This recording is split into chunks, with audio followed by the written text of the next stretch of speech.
భవిష్యత్ తరాల అవసరాలకు అనుగుణంగా అభివృద్ధి కార్యక్రమం చేపడుతున్నామని మంత్రి సబితా ఇంద్రారెడ్డి తెలిపారు. ఇంటింటికి నీరు అందించాలనే ఉద్దేశంతో ప్రతి ఇంటికి పైప్ లైన్ ద్వారా మంచినీరు అందిస్తున్నామన్నారు. రంగారెడ్డి జిల్లా బడకంపేట మున్సిపల్ కార్పొరేషన్ పరిధిలో పర్యటించిన ఆమె పలు అభివృద్ధి కార్యక్రమాలకు శ్రీకారం చుట్టారు. ఇక సీఎం కేసీఆర్ ఆదేశాలతో మహిళేశ్వర ప్రాజెక్టును దశాబ్ది ఉత్సవాలు ఘనంగా నిర్వహించాలని కోరారు.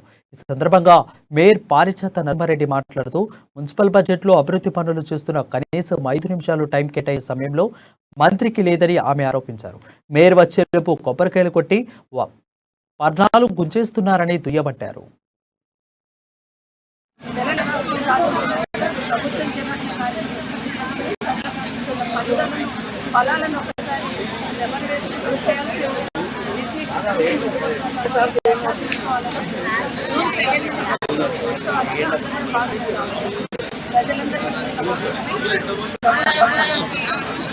బడంపేట మున్సిపల్ కార్పొరేషన్ సంబంధించి బడంపేట మున్సిపల్ కార్పొరేషన్ అభివృద్ధిలో భాగంగా కార్యక్రమానికి చేసినటువంటి ప్రతి ఒక్కరు పేరున ఎందుకంటే అన్ని డివిజన్లలో అభివృద్ధి ఉంది కాబట్టి అన్నిటి మీటింగ్ పెట్టి జనరల్ బాడీ సమావేశాలు తీర్మానం అయినాక దాదాపు 6 నెలల సంవత్సరం పాటు ఈ ఇనాగ్రేషన్ కోసం ఆగుతున్నాం.